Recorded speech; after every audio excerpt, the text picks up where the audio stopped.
Seru banget nih. Ya kan? Banyak banget yang komentar ya.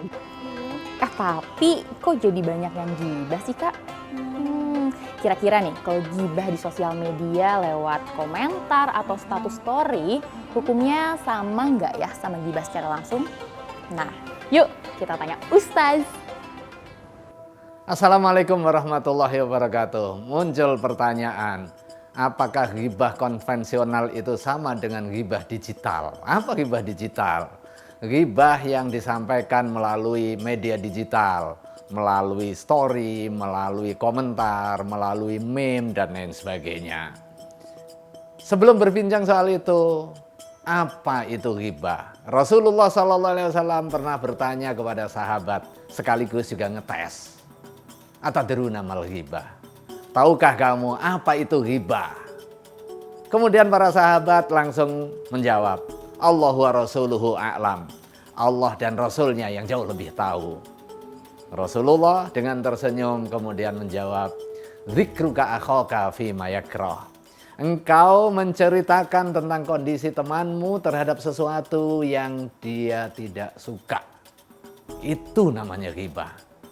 Kemudian Rasulullah memperoleh pertanyaan kembali. Ya Rasulullah, kalau seandainya yang diomongkan itu adalah kebenaran, bukan ngarang-ngarang, bukan gosip, bukan fitnah.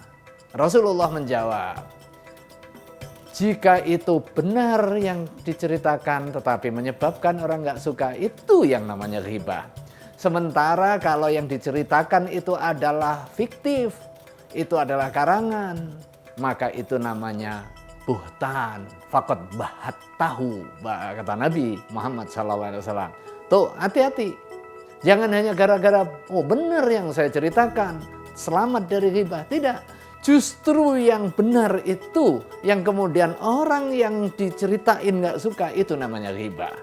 Sekarang bagaimana ketika ghibah lisan bertransformasi menjadi ghibah tulisan, ghibah gambar, ghibah meme, dari media konvensional menjadi media digital, ini tetap terlarang. Bahkan bisa jadi dosanya lebih abadi.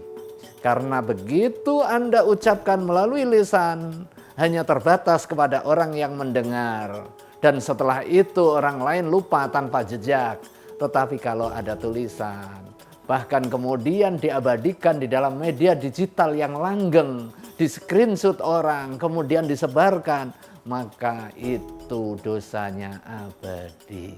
Alkitabu kal khitab, demikian kaidah. Tulisan itu memiliki kedudukan yang setara dengan ucapan. Ucapan saja dilarang, apalagi berbentuk tulisan yang bersifat langgeng. Karena itu harus bijak bermedia sosial.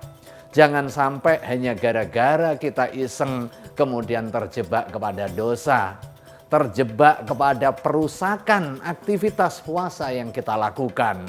Puasa yang seharusnya mampu mengendalikan diri dari melukai hati orang lain, justru kita karena banyak waktu kemudian update status, komen orang, bikin story yang melukai orang. Ini bisa menghilangkan pahala puasa kita dan kemudian menyebabkan kita memperoleh dosa, dan dosa yang susah dihapus karena jejak digitalnya akan abadi. Bijak bermedia sosial, gunakan media sosial untuk kemanfaatan kita. Jangan sampai mengantarkan kita kepada dosa dan neraka. Terima kasih. Wassalamualaikum warahmatullahi wabarakatuh.